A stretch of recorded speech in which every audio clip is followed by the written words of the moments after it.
প্রোনাস বর্গের বিভিন্ন প্রজাতির গাছের ফুলকে চেরি ফুল বলে।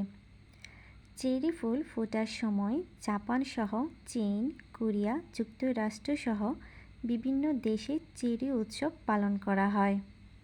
সবচেয়ে বিখ্যাত সাকুরার একটি হলো ইয়োশিনো চেরি। এর সায়েন্টিফিক নেম হলো প্রোনাস এডুয়েন্সিস। এই ফুল মার্চ-এপ্রিল মাসে ফোটে এবং সাদা, গোলাপি বা লাল রং দেখতে পাওয়া যায়।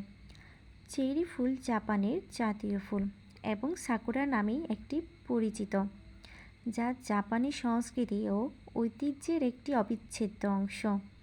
এই ফুল ফোটার সময় জাপানে হানামি উৎসব পালিত হয়, যেখানে মানুষ গাছের নিচে বসে আনন্দ করে। এটি বন্ধুত্বের প্রতীক হিসেবে জাপানিরা বিভিন্ন দেশে উপহার হিসেবে দিয়ে থাকে।